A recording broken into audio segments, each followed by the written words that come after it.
संत रामपाल जी महाराज एक ऐसे महान संत जिन्होंने अपनी सतभक्ति, तत्व ज्ञान, करुणा और सेवा के बल पर समाज में नई मिसाल कायम की है।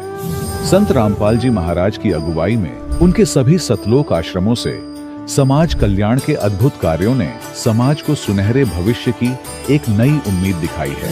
संत रामपाल जी महाराज से नाम दीक्षा लेने के बाद लाखों लोगों की लाइलाज बीमारियां जैसे कैंसर, एड्स आदि ठीक हुई। संत जी के ज्ञान से प्रेरित होकर उनके अनुयायियों ने लाखों यूनिट रक्तदान किया। संत जी ने लाखों बहन बेटियों का दहेज मुक्त विवाह करवाया।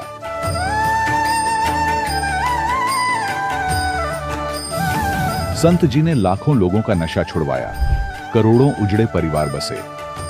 संत जी के आश्रमों में समागम के दौरान निःशुल्क नेत्र चिकित्सा, दंत चिकित्सा प्रदान की जाती है।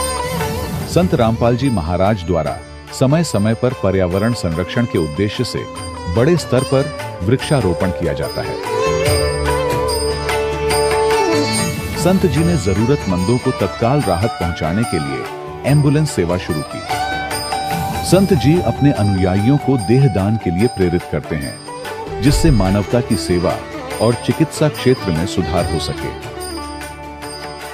संत रामपाल जी महाराज के सभी आश्रमों में हर रोज निःशुल्क भंडारा आयोजित किया जाता है, जहां हर वर्ग, हर जाति और हर धर्म के लोग एक साथ बैठकर भोजन करते हैं।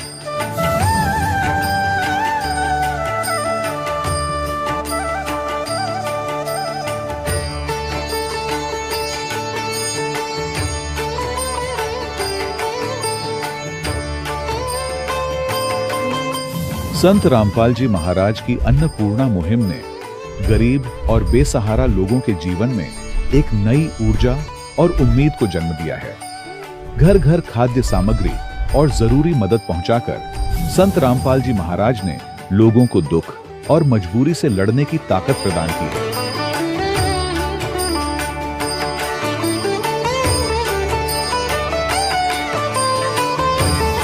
संत रामपाल जी महाराज द्वारा गरीब लोगों के लिए घर बनवाने का अद्भुत कार्य एक ऐसी मिसाल कायम कर रहा है जो सदियों सदियों संत जी की उदारता और दया भावना के तौर पर जाना जाएगा।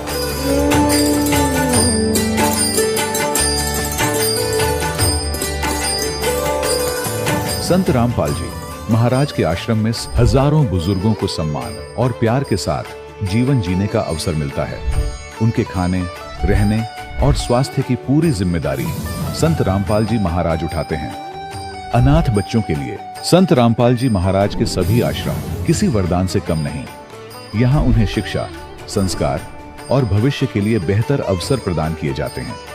चाहे बाढ़ हो, भूकंप या महामारी, संत रामपाल जी महाराज और उनके अनुयायी हमेशा ही जरूरतमंदों के लिए सबसे आगे खड़े रहते हैं। कोविड महामारी के दौरान संत रामपाल जी महाराज के आश्रमों से करोड़ों लोगों के लिए भोजन, दवाइयां और जीवन रक्षक सामग्रियां उपलब्ध कराई गई। चाहे गरीब की मदद हो या किसी शोषित और पीड़ित वर्ग के हक और सम्मान की लड़ाई, संत रामपाल जी महाराज ने हमेशा ही उनकी दबी आवाज को सरकारों तक पहुंचाया है और उन्हें उचित न्याय दिलवाने में अहम भूमिका अदा की है। समाज में आध्यात्मिक और सामाजिक मूल्यों के प्रति जागरूकता लाने में संत रामपाल जी महाराज हर कदम पर मानवता के सच्चे सेवक साबित हुए हैं। संत रामपाल जी महाराज का जीवन हमें सिखाता है कि सच्ची सेवा वही है जो निस्वार्थ भाव से की जाए। आइए हम भी इस महान सेवा के कार्य में इस महान संत से जुड़ें और संत रामपाल जी महाराज से नाम दीक्षा लेकर अपने जीवन को धन्य बनाएं।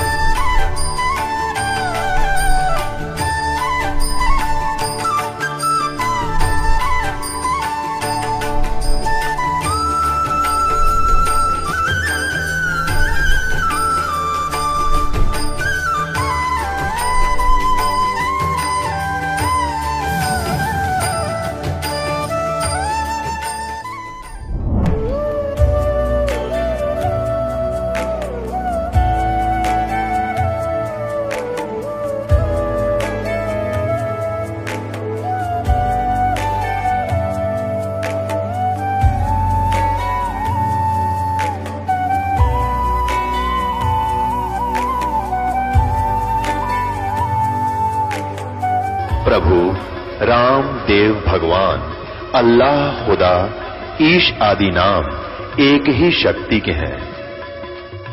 वो कैसा है, कहां है, कैसे मिलता है, किसने देखा है? ये प्रश्नवाचक चिन्ह पूर्ण रूप से हटाने के लिए अवश्य सुनिए जगत गुरु तत्वदर्शी संत रामपाल जी महाराज के अमृत वचन, सर्व पवित्र धर्मों के पवित्र शास्त्रों के आधार पर। सत साहिब दर्शकों, हर मुश्किल के अंधकार में उम्मीद की एक किरण होती है। बस सही दिशा और सच्चे मार्गदर्शक की जरूरत होती है। आज हम आपको एक ऐसी प्रेरणादायक कहानी सुनाने जा रहे हैं जो संघर्ष, विश्वास और चमत्कार की मिसाल है। मिलिए छत्तीसगढ़ की दीपक साहू जी से, जो पहले हिंदू धर्म की प्रचलित साधनाओं और दामाखेड़ा पंथ के महंत प्रकाश मुनि साहिब के अनुयायी थीं। जीवन में शारीरिक और आर्थिक कष्टों से जूझ रहे थीं और फिर 19 जून 2017 का वह शुभ दिन जब दीपक साहू जी ने संत रामपाल जी महाराज से नाम दीक्षा ली। इसके बाद इनके जीवन में ऐसा अमूल्य परिवर्तन हुआ। आज दीपक साहू जी पूर्णतः स्वस्थ हैं और संत रामपाल जी महाराज की कृपा से मिले इस चमत्कारिक अनुभव का गुणगान करते नहीं थकती। दर्शकों, आइए अब सुनते हैं इस अद्भुत परिवर्तन की कहानी दीपक साहू जी की जुबानी। नमस्कार जी। नमस्कार सर। क्या नाम है जी आपका? जी मेरा नाम दीपक साहू है। कहाँ से हैं जी आप? जी मैं छत्तीसगढ़ के राजनांदगांव जिले से हूँ। संत रामपाल जी महाराज से नाम दीक्षा आपने कब ली? मैं संत रामपाल जी महाराज से नाम दीक्षा 19 जून 2017 में ली हूँ। संत रामपाल जी महाराज से नाम दीक्षा लेने से पहले क्या आप कोई भक्ति साधना भी करती थी? जी हाँ, मैं संत रामपाल जी महाराज से नाम दीक्षा लेने से पहले हमारे हिंदू धर्म में जितने भी देवी देवता हैं इन सबको भी पूजती थी, क्योंकि हमारे मम्मी पापा पेरेंट्स पहले से इन सबकी पूजा करती थी, तो हमें भी सिखाए थे कि हमें इन्हीं की भक्ति करनी है। और एक तरफ हम लोग दामाखेड़ा पंथ है हमारे छत्तीसगढ़ में, प्रकाश मुनि नाम से एक कबीरपंथी संत है, उनसे भी हमारी फैमिली पहले से दीक्षित थी, दादा परदादा और पापा जी लोग, तो उनकी भी भक्ति करते थे। जैसे कि आपने बताया कि आप दामाखेड़ा पंथ से बचपन से ही जुड़ी हैं, तो फिर संत रामपाल जी महाराज के शरण में आने की क्या जरूरत पड़ी? जी, संत रामपाल जी महाराज के शरण में वैसे तो पापा जी 2014 से ही जुड़े हुए थे, लेकिन हम लोग संत रामपाल जी महाराज का ज्ञान नहीं समझे थे, इस कारण से हम लोग दीक्षित नहीं हुए थे। फिर अचानक 2017 में मेरे अंदर प्रेरणा जगी कि मैं संत रामपाल जी महाराज का सत्संग सुनूं। उसके बाद मैं कंटिन्यू संत रामपाल जी महाराज का सत्संग सुनने लगी और उनके द्वारा एक लिखित अनमोल पुस्तक है जिनका नाम है ज्ञान गंगा, उसको भी मैं कंटिन्यू रीड करने लगी। उसके बाद मुझे संत रामपाल जी महाराज के इस तत्व ज्ञान का ज्ञान हुआ। उसके बाद मैं जो भी भक्ति साधना मैं पहले कर रही थी उसको त्याग दी और 2017 में संत रामपाल जी महाराज से नाम दीक्षा ले ली। संत रामपाल जी महाराज से जो भी श्रद्धालु नाम लेते हैं उनको सभी को लाभ मिलते हैं, क्या आपके साथ भी ऐसा हुआ? जी, संत रामपाल जी महाराज से नाम दीक्षा लेने के बाद मुझे और मेरी फैमिली को बहुत लाभ हुए। उनमें से मैं कुछ लाभ आपसे शेयर करना चाहती हूँ। उनमें से पहला लाभ मेरे खुद का है। मुझे लगभग जब मैं 9th क्लास में थी तो 9 से लेकर 12 तक मुझे आँखों में से आंसू निकलना और सिर दर्द करना, ये बहुत बड़ी प्रॉब्लम मुझे रही। मैं 4 सालों तक इस प्रॉब्लम से जूझती रही। मैं पापा को बताई, जैसा तैसा मतलब अपनी दवाई चल रही थी, फिर भी मैं रिकवर नहीं हो पा रही थी। उसके बाद पापा मुझे डॉक्टर के पास लेकर गए, फिर मेरे आंखों का चेकअप हुआ। फिर डॉक्टर्स बोले कि आपको ग्लोकोमा है और आपको दवाई लेती रहनी है और पूरी लाइफ टाइम आपको चश्मा लगाना पड़ेगा, आपकी यही मतलब अपना फाइनल सुना दिए थे। उसके बाद हम लोग घर आ गए, बहुत चिंतित हो गए थे कि पूरी ज़िंदगी ऐसे नहीं चल सकता। उसके बाद फिर 2017 में मैं संत रामपाल जी महाराज से जुड़ी। फिर मैं उनके द्वारा बताए गए सत मंत्रों का जाप कंटिन्यू करती रही। फिर मैं धीरे धीरे रिकवर होने लगी। आज मैं पूरी तरह से स्वस्थ हूँ। मुझे आंखों में किसी भी प्रकार की कोई समस्या नहीं है, ना मेरे सिर का दर्द भी पूरी तरह से समाप्त हो चुका है। संत रामपाल जी महाराज से जुड़ने के बाद और उनके द्वारा दिए गए सत मंत्रों के जाप जैसे मैं कंटिन्यू करती रही, उसके बाद धीरे धीरे मेरे आंखों से आंसू निकलना और जो सिर का दर्द है पूरी तरह से आज समाप्त हो चुका है। मेरी मम्मी को लगभग 2 से 3 साल तक वह सिर की बीमारी से जूझ रही थी।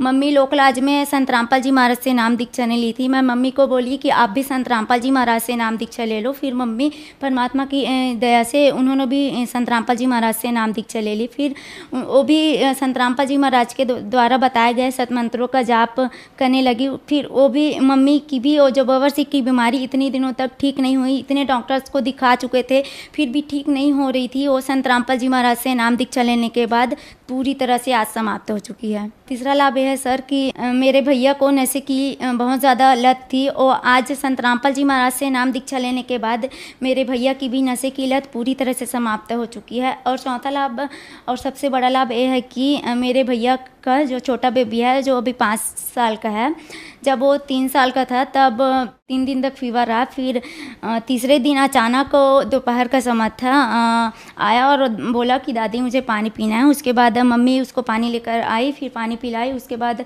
अचानक झटका सा दिया और बेहोश होकर गिर गया। फिर भैया उसको गोद में लिए और देखे वो जीवित नहीं था, वो मर चुका था। उसके बाद हम लोग बहुत ज़्यादा रोने लग गए। उसके बाद जो संत रामपाल जी महाराज का दंडवत स्थल हमारे घर पर बनाए हुए हैं, वहाँ ले जाकर उस बच्चे को लिटा दिए। उसके बाद तब मेरे भैया नाम दीक्षा नहीं लिए थे, सिर्फ मैं, पापा और मम्मी 3 जने ही नाम दीक्षा लिए थे। उसके बाद संत रामपाल जी महाराज से हम लोग अर्ज करने लगे कि परमात्मा आप तो मुर्दे तक को जीवित कर देते हो, हम भी आपके शरण में हैं, आज इस बच्चे को आप बचा लीजिए। आपको अगर आप सच में सच्चे परमात्मा हो तो इस बच्चे को जीवित करके दिखाओ।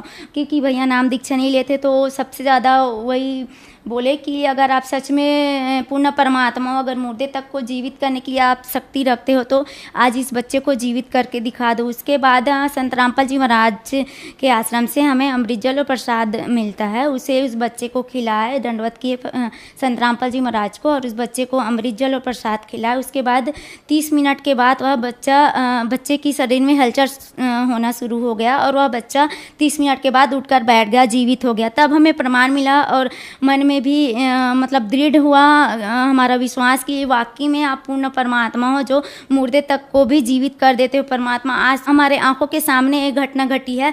फिर उसके बाद मेरे भैया को भी दृढ़ विश्वास हुआ। फिर उन्होंने भी 2 घंटे बाद जाकर संत रामपाल जी महाराज से नाम दीक्षा ले ली। पहले जब हम संत रामपाल जी महाराज से नहीं जुड़े थे तो हमारी आर्थिक स्थिति बहुत ज़्यादा खराब रहती थी। और अभी का समय है, अभी पहले मेरे पापा और मेरे भैया दूसरे का शॉप में जाकर जॉब करते थे और अब का समय है परमात्मा की दया से हमारी आर्थिक स्थिति बहुत अच्छी है और हमारे खुद के 2 शॉप है परमात्मा की दया से। दीपक जी, जैसे कि दामा खेड़ा पंथ वाले कबीर साहब जी को मानते हैं और संत रामपाल जी महाराज जी भी कबीर साहब जी को मानते हैं, तो आप इतना पुराना पंथ दामा खेड़ा छोड़कर संत रामपाल जी महाराज की शरण में क्यों आई? जी, पहले तो वहाँ जुड़े थे लेकिन वो लोग कबीर साहब, कबीर पंथी उसे कहते हैं जो कबीर साहब के बताए हुए मार्गों पर चले, लेकिन वो लोग बिल्कुल भी आज के जो अपने आप को कबीर पंथी बोलते हैं, हम भी पहले बोलते थे लेकिन हम लोग चलते बिल्कुल भी नहीं थे।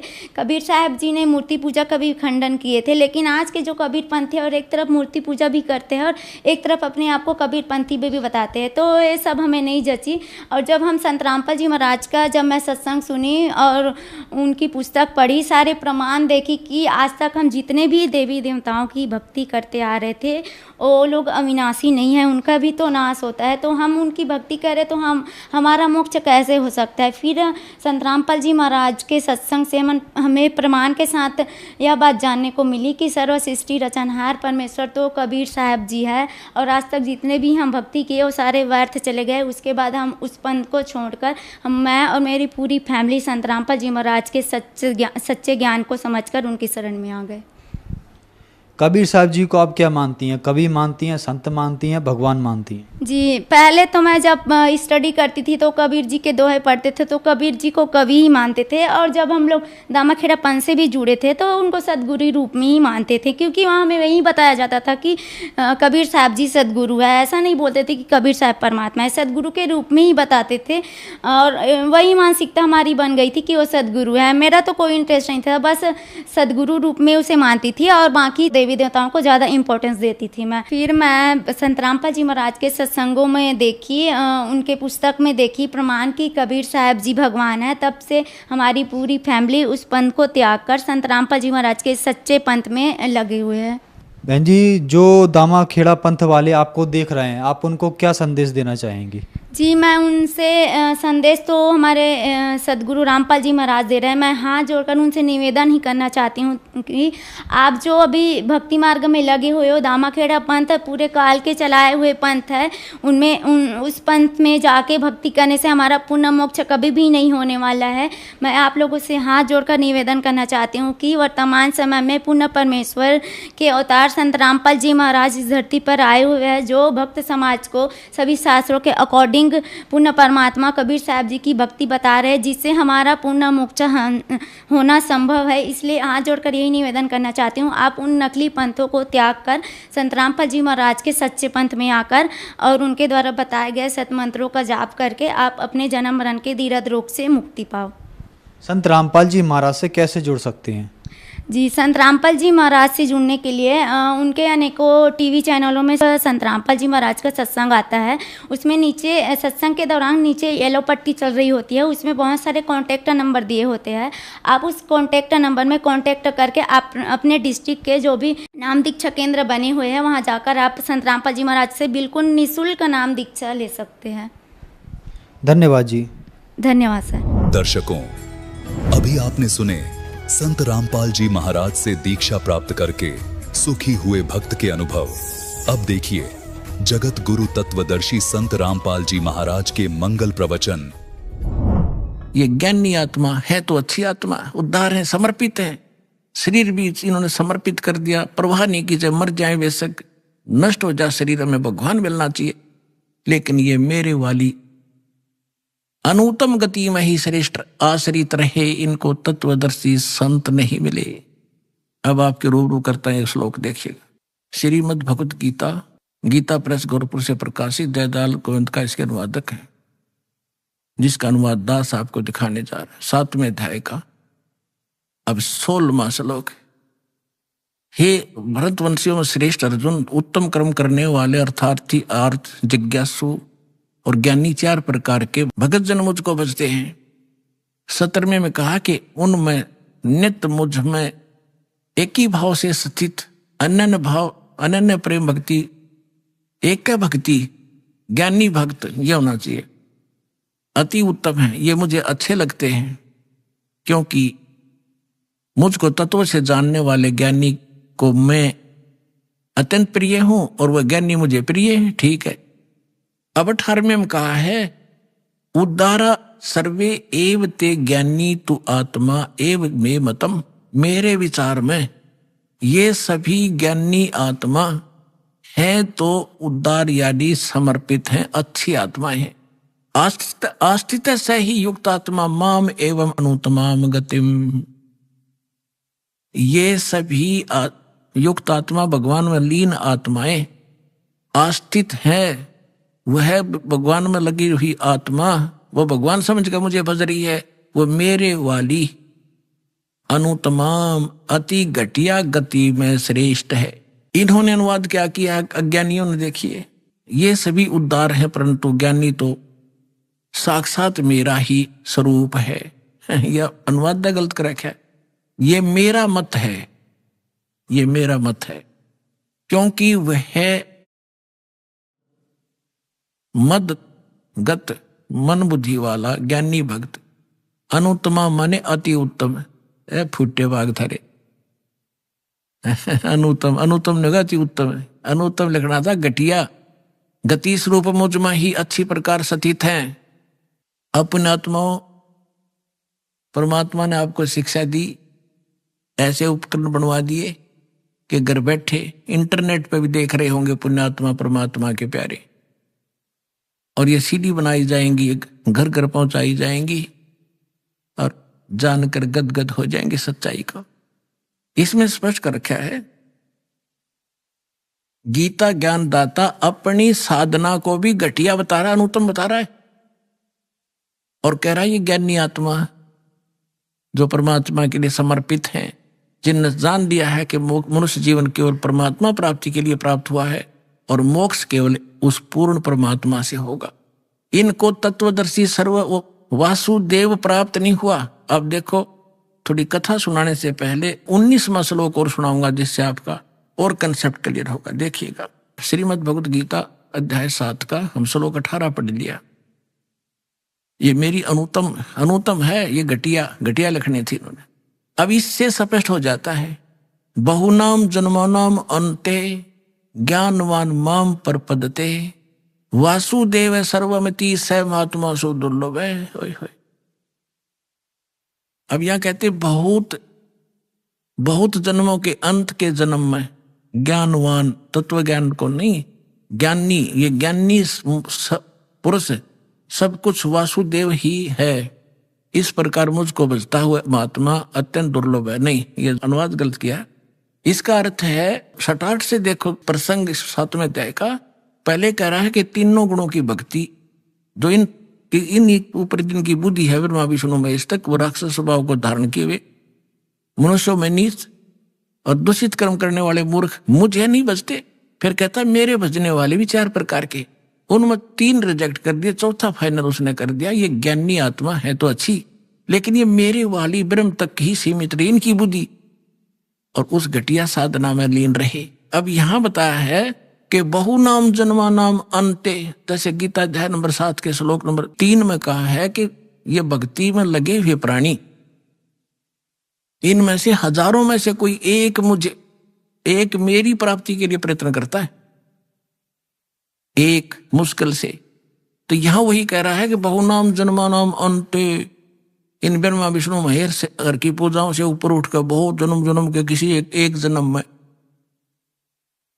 ज्ञानवान, ये ज्ञानी मेरी भक्ति करते माम प्रपदते, और वासुदेव सर्वमिति, ये बताने वाला महात्मा सो दुर्लभ है कि वासुदेव सर्वमिति स महात्मा सो दुर्लभ है। ये बताने वाला कि वो वासुदेव यानी सर्व पूर्ण परमात्मा परम अक्षर ब्रह्म वही सब कुछ है, वही पूजा के योग्य है, वही इष्ट रूप में मान्य है, वही पाप नाशक है, वही अविनाशी है, वही सबका धारण पोषण करता है और उसकी भक्ति करनी चाहिए और की नहीं, और को इष्ट नहीं मानना चाहिए। कहते हैं ये बताने वाला महात्मा तो बड़ी मुश्किल से मिलेगा। यहां इसका अर्थ ही है, इन्होंने अर्थ गलत कर रखा। तो वो ये दास आपको मिल गया पुण्यात्माओं, असंख्य युगों के बाद ये दाव आपका लग गया है, इसको सफल करना।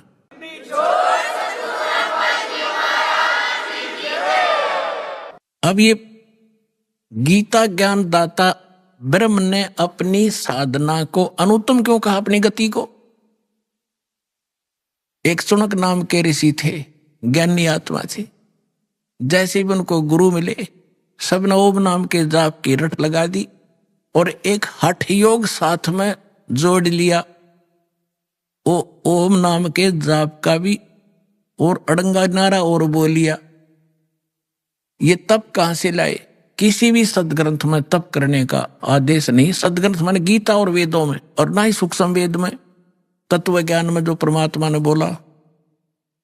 गीता अध्याय नंबर 17 के श्लोक नंबर 5 और 6 में तो ये कहा है कि जो शास्त्र विधि को त्याग कर और मनमाना घोर तप को तपते हैं, वो राक्षस लोग इस कमलों के अंदर बैठे सभी प्राणियों के जो मुखिया ब्रह्मा विष्णु महेश आदि और मुझे भी वो क्रस करते हैं, उनको राक्षस स्वभाव के जान। ये हठियों कहां से लाए। श्री देवी भागवत के अंदर एक प्रसंग है 3 स्कंद में कि ब्रह्मा विष्णु महेश जब इन्होंने ये क्या करते हैं, रहस्य तो परमात्मा ने बताया है, दास ने भी आपको बहुत बार रूबरू किया है कि ब्रह्मा जी अपनी उत्पत्ति बताता है नारद जी को कि अपने पुत्र को कि मैं कमल के फूल पर बैठा था, मुझे नहीं मालूम है कहां से उत्पन्न हो गया। आकाशवाणी हुई तप करो तप करो, मैंने 1000 वर्ष तक तप किया। फिर कहा सृष्टि करो, तपो तपो कर वाक्य सुनाया, लो कर चोबन मेरी माया। ये सूक्ष्म वेद में भी ऐसा ही कहा है। तो ब्रह्मा जी ने कहा कि आकाशवाणी हुई कि तप करो, मैंने 1000 वर्ष तप किया। फिर कहा सृष्टि करो। अब पहले इनके अंदर सिद्धियां पैदा कर लेता है काल, इनको एटम बम बनाता है, रिमोट इसके हाथ में रहता है। तो ये ब्रह्मा जी ने सोचा कि ये परमात्मा पूर्ण ब्रह्म की आकाशवाणी है, तप करो। और बाद में उसको वेद मिले, वेदों में तप का प्रावधान नहीं है। तो इसने वो काल की अलग से वाणी जो थी वह भी साथ अपने अनुयायियों को, अपने वंशजों को, ब्राह्मणों को दे दी कि तप भी करो, ओम नाम का जाप करो। एक चुनक नाम का ऋषि था, उसने बहुत ज्ञानी आत्मा था, ब्रह्म पुजा काल का पुजारी था। काफी वर्षों तक ओम नाम का जाप किया, तप किया, हठ योग किया। अब इसे भगवान मिल नहीं सकता। गीता अध्याय नंबर 11 के श्लोक 47 और 48 में और गीता अध्याय नंबर 11 के श्लोक 32 में स्पष्ट कर दिया है कि मैं काल हूं और ये मेरा रूप है और सबको खाने के लिए आया हूं। अर्जुन, तू ना लड़ेगा तो भी मारूंगा। ये मेरा वास्तविक रूप है, मैं काल हूं। तो 11वें अध्याय के 47-48 में कहा कि अर्जुन, ये मेरा स्वरूप आज तक आपने तेरे अतिरिक्त पहले किसी ने नहीं देखा। और मेरे इस रूप की प्राप्ति यानी मेरी प्राप्ति, इसके दर्शन, दर्शन माने भगवान प्राप्ति, ना वेदों में वर्णित विधि से, ना तप से, ना जप से, ना किसी क्रिया से मैं कभी नहीं मिल सकता, कोई नहीं कर सकता। इति सिद्धम, वेदों में वर्णित विधि से भगवान प्राप्ति नहीं है। कबीर साहब कहते हैं, खोजत खोजत हारिया, अंत कहा निराकार।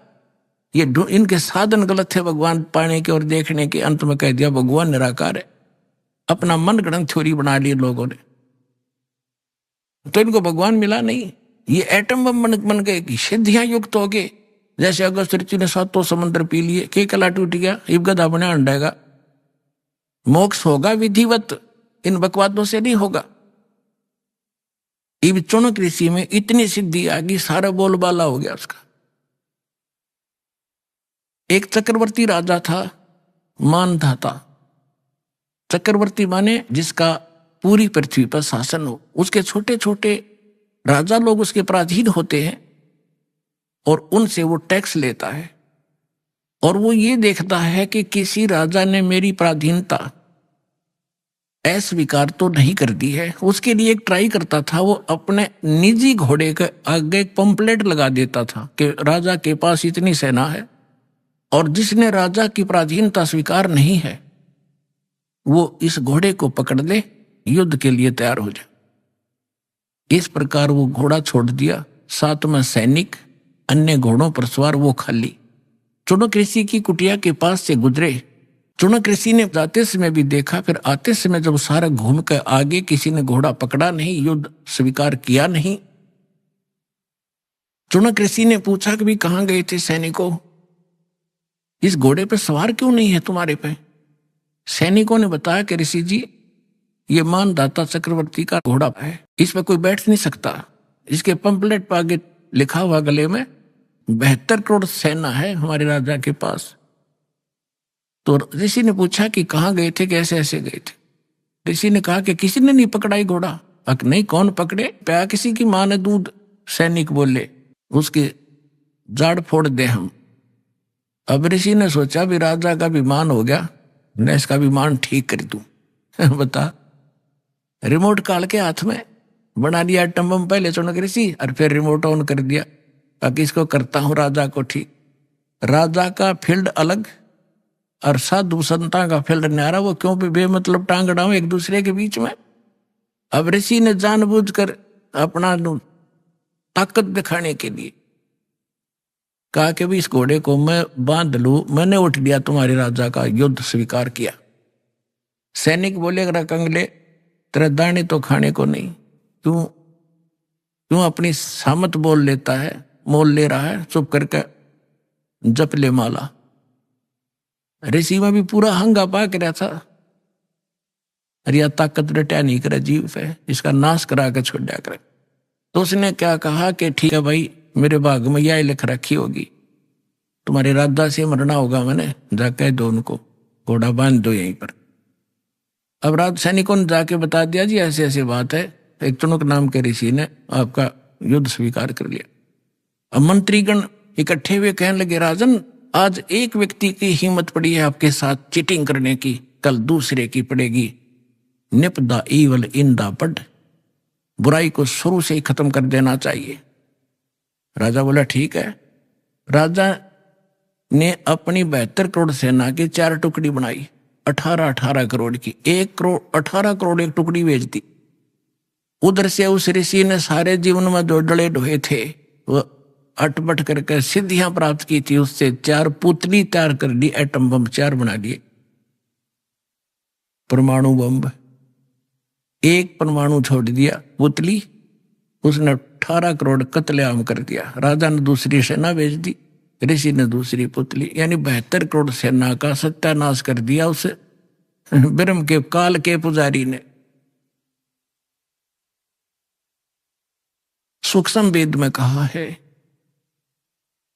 72 अक्षौणी अक्षय करी, वो चुन कर शीश्वर एक, दे धारे जोरा फिर ये सभी काल के बेख। 72 अक्षौणी अक्षय करी, 72 अक्षौणी खा गया, वो चुनक ऋषिश्वर एक। ओए होए, इनको ऋषिवर ऋषिश्वर कहा करते थे। ओए होए, ऋषिस और ऋषिश्वर, एक तो मुनि, एक मुनिवर, उन मुनियों में श्रेष्ठ, एक मुनीश्वर, उन मुनिवरों में भी और श्रेष्ठ, उसको मुनीश्वर कहा करते हैं। ऐसे ऋषिवर और ऋषिश्वर, जिसको ऋषिश्वर कहा करते थे, उस ऋषिश्वर के ये कारनामे हैं 72 अक्षौणी खा गया, वो चुनक ऋषिश्वर एक, ये दे धारे जोरा फिरे, जोरा माने मृत्यु, दे धारे जोरा फिरे ये सभी काल के भेख, ये काल के पुजारी है सारे।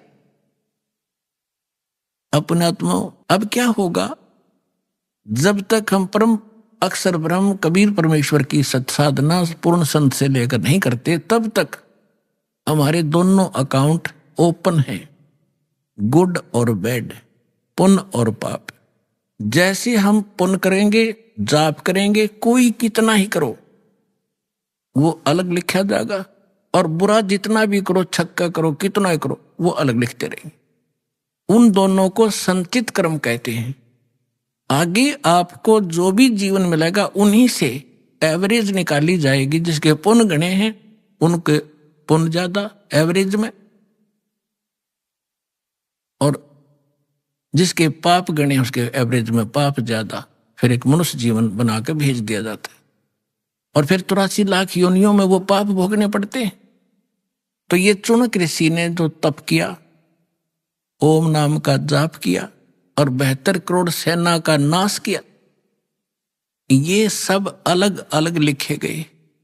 इस ओम नाम के जाप के कारण ये ब्रह्मलोक में जाएगा, वहां पर ठाठ करेगा, अपनी पूंजी का नाश करेगा, फिर पृथ्वी पर राजा बनेगा। तप से राज राज मदमानम जन्म तीसरे शुक्र स्वान। राजा बनकर कर्म फोड़ फोड़ सकता है, पुण्य नहीं कर सकता। उसके बाद फिर इसकी दुर्गति होगी, ये कुत्ता बनेगा चुनक ऋषि ब्रह्म पुजारी, इसका शर में कीड़े पड़ेंगे, और वो 72 करोड़ सेना जो उसने मारी है उसको चुन चुन का बदला लेंगे। तो परमात्मा कहते हैं सूक्ष्म वेद में, तुमने उस दरगाह का मैल नहीं देखा और धर्मराज के तिल तिल का लेखा। इसलिए गीता अध्याय नंबर 7 के श्लोक नंबर 18 में गीता ज्ञानदाता कहता है कि ये ज्ञानी आत्मा है तो समर्पित, लेकिन इनको तत्वदर्शी संत न मिलने से ये मेरे वाली अनुत्तम घटिया गति में स्थित रहे, इनका फिर पुनर्जन्म रहेगा। इसलिए गीता अध्याय नंबर 15 के श्लोक नंबर 4 में कहा कि तत्वदर्शी संत की प्राप्ति के उपरांत परमेश्वर के उस परम पद की खोज करनी चाहिए, जो जानने के बाद साधक फिर लौटकर कभी संसार में नहीं। गीता अध्याय नंबर 18 के श्लोक नंबर 62 में कहा कि अर्जुन तू सर्वभाव से उस परमेश्वर की शरण में जा, उसकी कृपा से तू परम शांति को और सनातन परम धाम को प्राप्त होगा। उसके लिए गीता अध्याय नंबर 4 के श्लोक नंबर 32 और 34 में कहा कि वो तत्व ज्ञान स्वयं परमेश्वर आकर बोलते हैं, और वो ज्ञान तत्वदर्शी संतों से जाकर समझ, उसके आधार से साधना करने से जब तेरा मोक्ष होगा। गीता अध्याय नंबर 7 के श्लोक नंबर 29 में कहा है कि जो मेरे इस ज्ञान का आश्रय कर लेता है, तत्वदर्शी संत को खोज लेता है, वो जरा और मरण से जो छूटने का प्रयत्न कर रहा है, उसने तत्वब्रह्म को जान लिया, सारे धातुओं से परिचित है और सब संपूर्ण कर्मों से परिचित है। तो दास ने भी बता दी, जो जरा और मरण से छूटने के लिए प्रयत्नशील है वो तत्वब्रह्म से परिचित है, सारे धातु ज्ञान से परिचित है और कर्मों सभी कर्मों से परिचित है। जरा माने वृद्धावस्था एक जोरा, जोरा माने मृत्यु, ये परमात्मा के संत भाषा के शब्द हैं। जोरा माने मौत और जरा माने वृद्धावस्था और मृत्यु। जो इससे छूटने का ही प्रयत्न करते, संसार की किसी वस्तु की इच्छा नहीं करते, वो उस तत्व ब्रह्म से परिचित है। तो यहां फिर 8वें अध्याय के प्रथम मंत्र में अर्जुन ने पूछा कि वो किम तत्ब्रह्म। 8वें अध्याय के 3रे श्लोक में गीता ज्ञानदाता ने कहा कि वो परम अक्षर ब्रह्म है। गीता अध्याय नंबर 15 के श्लोक 1 से 4 में उल्टे लटके हुए संसार रूपी वृक्ष का हवाला दिया है कि समझो ये संसार ऐसा है, ऊपर को जड़ तो पूर्ण परमात्मा, नीचे को 3 गुण रूपी शाखा है। और तत्वदर्शी संत वो होगा जो इन सारे संसार रूपी वृक्ष के सभी विभाग बता देगा। अक्षर पुरुष एक पेड़ है, सरपुरुष निरंजन वाकी डार और 3 देवा शाखा है, वो पात रूप संसार। परमात्मा ने 600 वर्ष पहले अपने सूक्ष्म वेद में बोला हुआ ये ज्ञान दास को आज आपके रूबरू किया।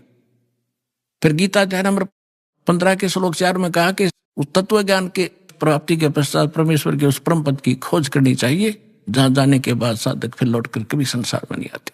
और जिसने सब ब्रह्मांडों की रचना की है, केवल उसकी भक्ति कर मेरी भी छोड़ दे।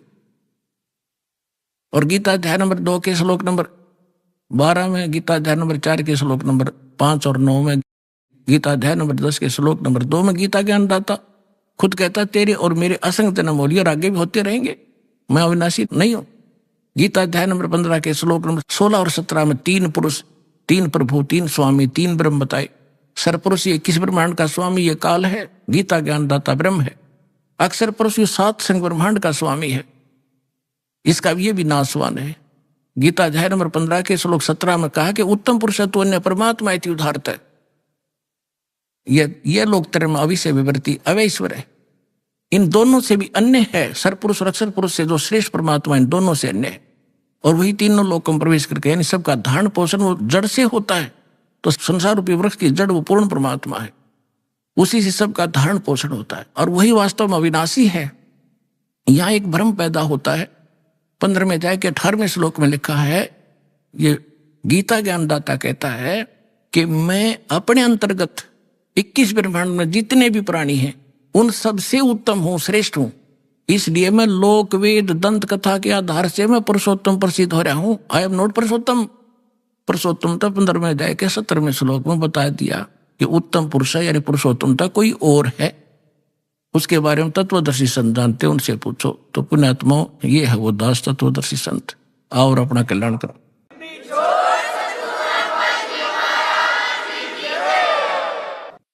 परम पिता परमात्मा पूर्ण ब्रह्म सारी सृष्टि के रचनहार कबीर देव कबीर साहिब जी की असीम रजा से आप सभी पुण्यात्माएं सत्संग सुनने के लिए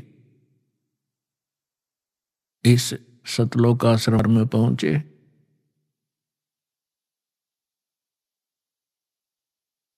पुण्यात्मा आप बच्चे हो,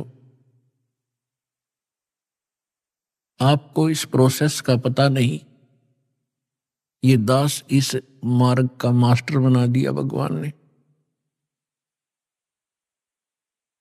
दास आपको देख रहा है कि आपके अंदर कितनी रुचि भगवान की बढ़ रही है, और दास को यह भी पता है कि परमात्मा आपके ऊपर कैसे रजा बख्श रहे हैं। दास को यह भी मालूम है कि आप आम आत्मा नहीं हैं। आम आत्मा तो वो हैं जो दूर बैठे निंदा कर रहे हैं, अन्य नकली संतों के पास फंसे पड़े हैं, या अन्य योनियों में प्राणियों में के शरीरों में कष्ट उठा रहे हैं, या ऐसे किसी अक्षेत्र में किसी देश में जन्मे हैं जहां नास्तिकवाद ही प्रधान है। तो वो आम आत्मा है, साधारण सामान्य जीव है। दुर्भाग्य उन प्राणियों का। आप जी को यहां बार बार क्यों बुलाया जाता है?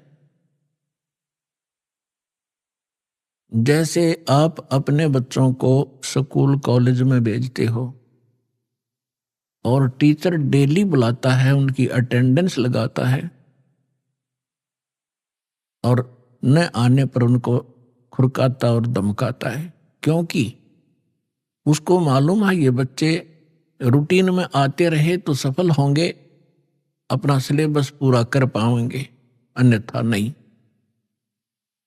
टीचर को उनके भविष्य का ज्ञान होता है कि जो आज गफलत करेंगे आगे आजीवन वो दुख भरेंगे। ठीक इसी प्रकार दास को मालूम है परमात्मा ने ये एक नई यूनिवर्सिटी खोली है और यही साथ के साथ एक मेडिकल भी है। तो इसमें इस आत्मा के दोनों रोग कटेंगे, एक तो जन्म और मृत्यु का, दूसरा जो कर्म संस्कार से आपको मानसिक पीड़ा, शारीरिक रोग या अन्य किसी कारण से तीन ताप का कष्ट आपके ऊपर जो कहर टूट रहा है, परमात्मा सबसे पहले आपको उसी से रिलीफ दिलाएंगे। उनसे रिलीफ होगा तभी आपको महसूस होगा कि सचमुच यहां भगवान मिला मुझे। और फिर आप आगे भक्ति भी करोगे, डर के भी रहोगे। आपको ये डर बना रहेगा कि कहीं फिर से नाम खंडित हो गया और भगवान की रजा मेरे सिर से हट गई तो वही संकट फिर से घेर लेगा। और भय बिन भक्ति नहीं होती, भय बनता है ज्ञान से। छोटा सा बालक होता है, वो करंट वाली वायर को भी पकड़ लेता है और मर जाता है, सर्प को भी पकड़ लेता, गड्ढे में गिर जाता, अग्नि को हाथ में पकड़ लेता है और हानि उसको होती ही है। और जब वो बच्चा बड़ा हो जाता है, बुद्धि उसकी काम करने लग जाती है, मैच्योर होता है, तो फिर उसको डर लगता है उन भयंकर पदार्थों से, भयंकर जानवरों से। आप भी डरता है, औरों को भी सतर्क करता है कि ये सर्प है, इससे दूर हो जाओ, ये खा जाएगा, काट लेगा, बहुत विषैला जानवर है। इसी प्रकार बिजली के तार से औरों को भी बचाएगा, आप भी बचेगा। तो ये ज्ञान आपको यहां कराया जाएगा। आपकी बुद्धि मैच्योर होएगी, युवा होएगी और फिर डर लगा करेगा। प्रत्येक पदार्थ से रिश्वत लोगे, हाथ कांप जाएंगे तुम्हारे। ये होगा जब जब आप सियाने हो जाओगे, मैच्योर आपके विचार हो जाएंगे, आपके हृदय में परमात्मा का जो ज्ञान दृढ़ हो जाएगा। तो आप जी को यहां क्यों बुलाया जाता है? आप तो बालक हो, खिलौने से खेलने की आदत बन गई और सभी खेल रहे होते हैं तो दूसरे बच्चों की भी रुचि उसी में अधिक बनी रहती। परमात्मा कहते हैं होले सुहागन सुरता त्यार, तो मालक घर जाना है। फिर कहते हैं कि तेरे संग की कितनी जाली, तू क्यों लारी वार, और गुड़िया खेलत तने जन्म गंवा दिए। लाया नहीं विचार। गुड़िया खेलत यानी खिलौने से खेलते हुए इतना सारा जीवन नष्ट कर दिया। ये भी सोच के तूने अपने घर ससुराल भी जाना है और तेरे साथ की और भी बहुत जा चुकी हैं, तूने भी जाना ही होगा। इसलिए वहां जाने से पहले अपनी तैयारी कर। अब जब तक लड़की यानी लड़का हो चाहे लड़की, लेकिन यहां परमात्मा आत्मा को संबोधित कर रहे हैं, चाहे वो स्त्री की है या पुरुष की। ये कौर कौर में ऊपर के चोले मंत्र है, अंदर मटेरियल एक जैसा है। तो परमात्मा ये समझाना चाहते हैं कि जैसे छोटे बच्चे खिलौनों से खेलते, कोई कार ले रखी है छोटी सी, कोई घोड़ा ले रखा है, कोई मोटरसाइकिल, वो खिलौने की छोटी सी खड़ी है प्लास्टिक की, और उनको कोई बच्चा उठा लेता है तो वो रोता है, पैर पीटता है, बुरा हाल कर लेता है। अभी आपने सुने संत रामपाल जी महाराज के मंगल प्रवचन। आइए अब सुनते हैं संत रामपाल जी महाराज से नाम दीक्षा लेकर सतभक्ति करके अद्भुत लाभ प्राप्त करने वाले अनुयायी के विचार। दर्शकों, यह कहानी मध्य प्रदेश के बैतूल जिले की भारतीय डांगे जी की है, जो पहले जय गुरुदेव पंथ से जुड़ी थी। जय गुरुदेव पंथ से जुड़ने के बाद भी उन्हें सतलोक और सतपुरुष की जानकारी नहीं थी और इन्हें सही साधना का ज्ञान भी नहीं हुआ। अब देखिए भारती जी के जीवन की कहानी इन्हीं की जुबानी। बहन जी नमस्कार। नमस्कार जी। क्या नाम है जी आपका? मेरा नाम कुमारी भारती डांगे है। कहाँ से आए हैं आप? ग्राम टेमुरनी, तहसील आठने, जिला बैतूल, MP से। संत रामपाल जी महाराज से नाम दीक्षा आपने कब ली? बंदी छोड़ सदगुरु रामपाल जी महाराज जी से नाम दीक्षा मैंने 15 नवंबर सन 2013 में ली। क्यों ली आपने संत रामपाल जी महाराज से नाम दीक्षा? बंदी छोड़ सदगुरु रामपाल जी महाराज जी से नाम दीक्षा लेने से पहले हम सभी देवी देवताओं की पूजा करते थे और सभी देवी देवताओं की पूजा करने के साथ साथ जय गुरुदेव पंथ से जुड़े थे। तो जय गुरुदेव पंथ से जुड़े थे तो एक दिन मतलब मेरी बुआ है, उनके घर से ज्ञान गंगा पुस्तक आई और उस ज्ञान गंगा पुस्तक को मेरे पापा जी ने पढ़ा और मेरे पापा जी से हमेशा सवाल करते रहते। जय गुरुदेव पंथ में जुड़ने के कारण हमको सिर्फ इतना ज्ञान था कि भाई उनके अनुसार हम साधना करते हैं तो सतलोक जाते हैं, तो लेकिन उस सतलोक की सही जानकारी हमको बिल्कुल नहीं थी। वो सिर्फ इतना बताते थे कि सतलोक में सतपुरुष है और हमें उनके पास साधना करके जाना है, लेकिन ये कुछ पता नहीं था कि यहाँ पर जैसी सृष्टि है वैसी वहाँ पर भी सृष्टि है और भगवान कैसा दिखता है, इस टाइप की कोई भी जानकारी वो नहीं देते थे। और मैं मेरे पापा जी से हमेशा पूछते रहती थी कि भगवान कैसे दिखते हैं और कैसे है। और जय गुरुदेव पंथ में जब जुड़े थे हम तो वहाँ बोलते थे कि सतपुरुष अनामी लोक में अनामी पुरुष के रूप में रहते हैं। आप एक बात बताइए, जो भी बातें आप बता रहे हैं सतलोक आश्रम के बारे में, आपको नहीं पता था सतपुरुष के बारे में, आपको नहीं पता था अनामी लोक के बारे में, आपको नहीं पता था सतलोक के बारे में, आपने इन सभी बातों का निर्णय कैसे किया, कौन सही है और कौन गलत? जब ज्ञान गंगा पुस्तक हमारे घर पर आई तो मेरे पापा जी ने बरसात के टाइम में उस ज्ञान गंगा पुस्तक को पढ़ना चालू किया। आप एक बात और बताइए, जितने भी संत रामपाल जी महाराज के अनुयायी हैं वे ज्ञान गंगा पुस्तक का हवाला देते हैं। हम आपसे ये पूछना चाहते हैं कि आखिर ज्ञान गंगा पुस्तक को इतना ऑथेंटिक कैसे माना जाए? क्यों हर बात जो ज्ञान गंगा पुस्तक में लिखी होती है उसको ही सच माना जाता है? क्योंकि ज्ञान गंगा पुस्तक में जो कुछ भी लिखा है वो ऐसे ही किसी ने भी बोल दिया और ऐसे ही नहीं लिख दिया गया है। जो भी ज्ञान गंगा पुस्तक में लिखा है तो ये जो हम बोलते हैं कि भाई हम हिंदू धर्म से बिलोंग करते हैं, कोई बोलता है कि हम मुस्लिम धर्म से बिलोंग करते हैं, तो ये जितने भी धर्म हैं तो ये सभी धर्मों का कोई ना कोई आधार है और इनका आधार इनके सदग्रंथ है। तो सभी धर्म के जितने भी सदग्रंथ हैं उन सभी सदग्रंथों का उसमें प्रूफ है, न कि किसी की कही सुनी बातें लिखी है।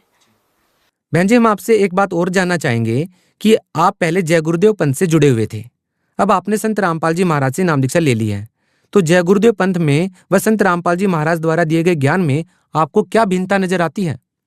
जय गुरुदेव पंथ में जब हम थे और उनकी साधना करते थे तो वो जो नाम हमें देते थे, पहला ओम रारंग सोहंग सतनाम, उन्होंने विधि ये बताई थी कि जब भी टाइम मिले तो मतलब बैठकर भक्ति करना है, हठ योग करना है, माला जाप करना है, कान में उंगली डालकर एक जगह बैठना है, मतलब कान और आँख दोनों बंद करके वो साधना करना है और तभी हम भगवान को देख सकते हैं। तो क्या होता था कि जब मैं जय गुरुदेव की साधना करने लगी, मैं जब 7th क्लास में थी तब मैंने वहाँ से नामोपदेश लिया था और उसके बाद साधना करना स्टार्ट किया। तो मैं सिर्फ शाम में रात में 1 घंटा या 1.5 घंटा उस साधना को कर पाती थी और उसके बाद वो साधना करने के बाद में मुझे मतलब मेरा शरीर सुन्न हो जाता था, आधा सुन्न हो जाता था और मुझे घंटे और शंख की आवाज़ भी सुनाई देती थी। और एक बार मुझे बहुत ज़्यादा तेज बुखार आ गया था और उसके बावजूद भी मैंने मतलब कथड़ी ओढ़कर रजाई ओढ़कर वो साधना की और उस दिन मुझे जय गुरुदेव के दर्शन हुए। तो जो भी जय गुरुदेव पंथ से जुड़े हैं उन सब से मैं गुजारिश करूंगी कि कृपया ज़रा ध्यान से सुनिए कि जय गुरुदेव पंथ में मैं जब जुड़ी थी तब मेरे साथ क्या हुआ और उस मतलब सही साधना की तरफ मैं कैसे खिंचाई। तो जब जय गुरुदेव के दर्शन हुए तो उसके बाद, उस दिन के बाद में मैंने उस साधना का टाइम दुगना कर दिया। सुबह भी मैं 1-1.5 घंटा साधना करती थी और शाम को भी। यदि किसी को लगता है कि मैं झूठ बोल रही हूँ तो मैं KG1 से 10th तक मामा जी के घर पे पढ़ी। तो मामा जी का गांव मेरा ससुंदरा है जो डिस्ट्रिक्ट बैतूल में ही पड़ता है, तो कोई भी पूछ सकता है वहाँ जाकर। 10th के बाद में मैं मेरे घर पर आई टेम्बुर्नी, और उसके बाद पापा जी ने ज्ञानगंगा पुस्तक पढ़ी और फिर उसमें हमको सतलोक के बारे में जानकारी हुई कि सतपुरुष कौन है और वो कैसे है और कौन मतलब उनका नाम क्या है। उसका पता चलने के बाद उसमें ज्ञानगंगा पुस्तक में एक चैनल का नाम लिखा हुआ था जिस पर बंदीछोड़ सद्गुरु रामपाल जी महाराज जी का सत्संग आता है। हम सब लोग सत्संग सुनने गए। वहाँ सत्संग में हमने देखा, एक दिन प्रसंग आया कि भाई राधा स्वामी पंथ के बारे में बता रहे थे वो, और उन जगतगुरु तत्वदर्शी संत रामपाल जी महाराज जी ने ये बताया कि राधा स्वामी पंथ से ही निकली एक शाखा जय गुरुदेव पंथ, जय गुरुदेव है। तो मतलब ये राधा स्वामी और जय गुरुदेव ये एक ही पंथ हुआ। तो उसमें उन्होंने एक बुक खोली और वो एक तुलसीदास हाथरस वाले की थी जिसको घट रामायण बोलते हैं। तो उसमें लिखा था कि पांचों नाम काल के जानो और तब दानी मन शंका आनो, उसमें ऐसा लिखा था। तो हम ये बात हमारे को सबसे ज़्यादा खटकी कि जब ये खुद ही इस बात की गवाही दे रहा है, इस पंथ की जो मेन बुक है वो इस बात की खुद गवाही दे रहे कि हम जो नाम जाप कर रहे हैं वो काल के हैं। मतलब कि हम सतलोक वतलोक तो फिर कहीं से कोई गारंटी नहीं है कि भाई हम सतलोक जाएंगे, जब इसमें पहले ही लिखा है कि ये जब ये नाम से जाप करने से हम काल के मुंह में जाएंगे। सीधा ही लिखा है ना कि भाई काल के नाम दिए गए हैं ये। तो फिर हमने सत्संग, धीरे धीरे सत्संग सुना, हमको ज्ञान हुआ कि वास्तव में सतलोक क्या है, परमेश्वर क्या है। फिर उसके बाद में हम बंदीछोड़ सद्गुरु रामपाल जी महाराज जी से नाम उपदेश लेने गए, उनसे नाम उपदेश लिया। आप एक बात बताइए कि मानव जीवन में गुरु का बनाना बहुत जरूरी होता है, जो कि आपने बनाया जय गुरुदेव जी को। लेकिन कहा जाता है कि गुरु नहीं बदलना चाहिए, गुरु बदलने से पाप लगता है। आपने पहले जय गुरुदेव जी को गुरु बनाया, अब फिर आपने संत रामपाल जी महाराज को अपना गुरु बना लिया है। क्या आपको नहीं लगता कहीं ना कहीं आपने गुरु बदलकर पाप किया है? आपको लगता है कि आपने कोई गलती की है? जी नहीं, मुझे बिल्कुल ऐसा नहीं लगता है कि मैंने गुरु बदल के कोई पाप किया है। जय गुरुदेव की जब हम साधना करते थे तो हमारे घर पर उनकी सारी बुकें रखी हुई थी। तो उसमें से एक पुस्तक हमारे घर पर भी थी और बंदीछोड़ सद्गुरु रामपाल जी महाराज उस पुस्तक को खोल कर बता रहे थे, और उस पुस्तक का नाम था जय गुरुदेव की अमरवाणी भाग 2। तो उसमें लिखा हुआ था, उसमें एक संत के बारे में जय गुरुदेव ने भविष्यवाणी की थी कि एक ऐसा संत या एक ऐसा पुरुष जन्म ले चुका है जिसका सबको बेसब्री से इंतजार है, और वही एक ऐसा संत है, वही पूर्ण संत है जो इस पूरे विश्व को सुधार सकता है या परिवर्तन ला सकता है। तो ये बात भी हमको खटकी और वो पुस्तक हमारे घर पर रखी हुई थी। तो हमने सत्संग सुना और उसके बाद में हमने वो मिलाया और तभी हम बंदीछोड़ सद्गुरु रामपाल जी महाराज जी से जुड़े। और जय गुरुदेव ने भी इस महान पुरुष की भविष्यवाणी की है, तो इसमें तो फिर कोई शक की गुंजाइश ही नहीं होती कि हमने गुरु बदल लिया या हमने गुरु की आज्ञा का पालन किया नहीं किया। जय गुरुदेव ने भी कहा था कि जब वो संत, यदि मैं उस संत का पता बता दूं तो सब लोग वहाँ पर भीड़ कर देंगे, अभी से भीड़ करना प्रारंभ कर देंगे और जनता को संभालना मुश्किल हो जाएगा। यहाँ पर हम आपसे एक बात और जानना चाहते हैं कि आपने जय गुरुदेव जी से नाम दीक्षा लेने के बाद संत रामपाल जी महाराज जी से नाम दीक्षा ली है। ये तो रही आध्यात्मिक मार्ग की बात। लोग भक्ति इसलिए करते हैं कि उनको शारीरिक लाभ मिले, मानसिक लाभ मिले, आर्थिक लाभ मिले। आपको संत रामपाल जी महाराज से नाम दीक्षा लेने के बाद क्या लाभ मिले हैं? सब लोग आध्यात्मिक लाभ को तो बाद में ही गिनते हैं, पहले तो आर्थिक शारीरिक लाभ को या मानसिक लाभ को पहले देखते हैं। तो मैं उस चीज़ को पहले बताना चाहूँगी कि मुझे बंदीछोड़ सद्गुरु रामपाल जी महाराज जी की शरण में आने से पहले जो ये मधुमक्खी होती है, जो इसके काटने से मुझे बहुत मतलब एलर्जी थी, उससे रिएक्शन होता था, बहुत ज़्यादा खुजली होती थी और बहुत ज़्यादा मतलब इस शरीर के पूरे पार्ट अंदर से भी खुजली होती थी और जलन महसूस होती थी। मैं एक जगह खड़ी भी नहीं रह सकती थी, इतनी प्रॉब्लम होती थी मेरे को। और जब मैं ससुंदरा में थी तब भी मुझे एक बार ततैया की मक्खी मतलब मधुमक्खी ने काटा था, और तब भी मेरे साथ ऐसा ही हुआ था। और मुझे डॉक्टर के पास मेरे नाना जी ने गोद में उठा के लेके गए थे, और इस बात के वो भी गवाह हैं। अगर किसी को शक हो तो जाकर पूछ सकते हैं। और अब रही बात बंदी छोड़ सद्गुरु रामपाल जी महाराज जी के शरण में आने के बाद की, तो मुझे बंदी छोड़ सद्गुरु रामपाल जी महाराज जी के शरण में आने के बाद मुझे एक बार ततैया की मक्खी ने काटा और उसका रिएक्शन भी हुआ। और फिर जो बंदी छोड़ सद्गुरु रामपाल जी महाराज जी चरणामृत और प्रसादी देते हैं वो मैंने खाई, तो एकदम तुरंत ही असर हुआ उसका। मैं एकदम ठीक हो गई।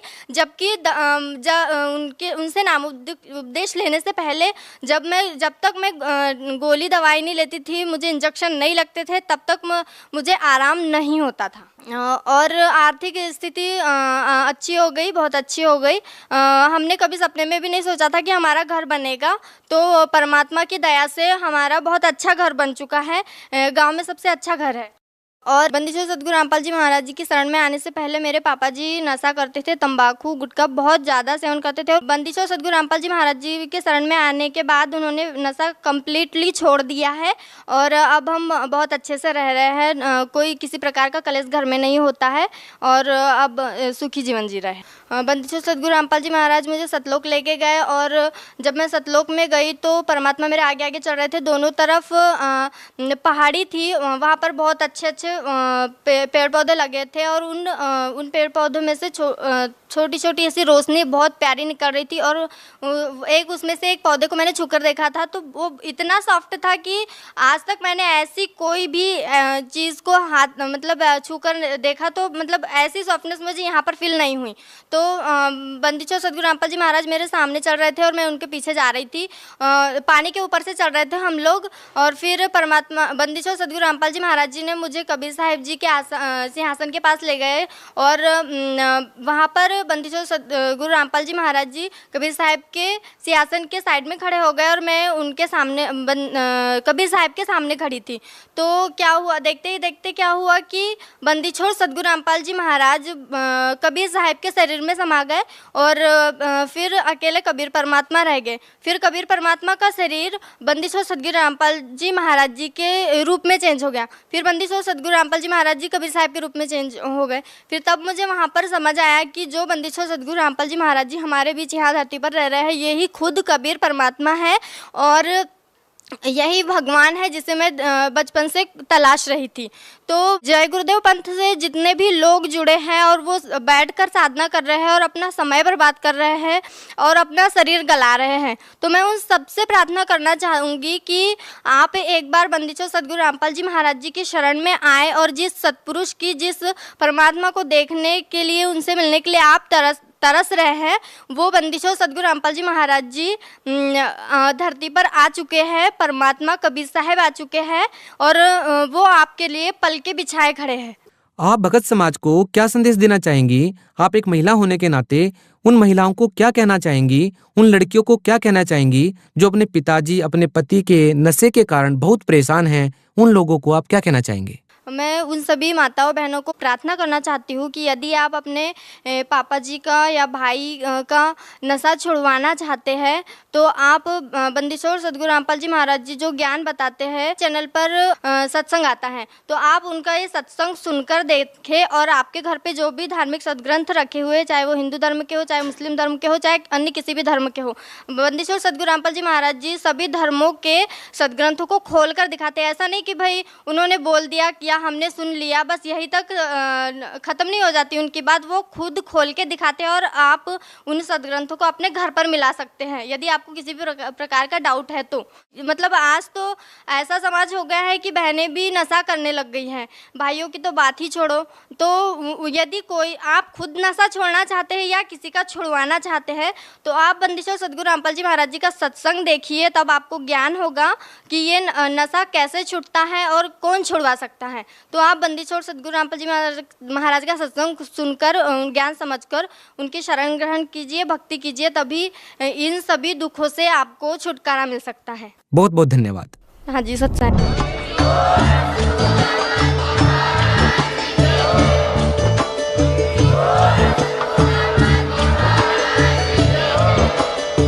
सुन रहे थे जगत गुरु तत्वदर्शी संत रामपाल जी महाराज जी के मंगल प्रवचन। अधिक जानकारी के लिए विजिट कीजिए हमारी वेबसाइट www.jagatgururampalji.org। संत रामपाल जी महाराज जी के शुभ आशीर्वाद से पूरे विश्व भर में 500 से भी ज्यादा नाम दीक्षा केंद्र हैं, जिन पर संत रामपाल जी महाराज जी द्वारा ऑनलाइन निशुल्क नाम दीक्षा दी जा रही है। अपने नजदीकी नाम दीक्षा केंद्र का पता करने के लिए संपर्क करें 8222880541।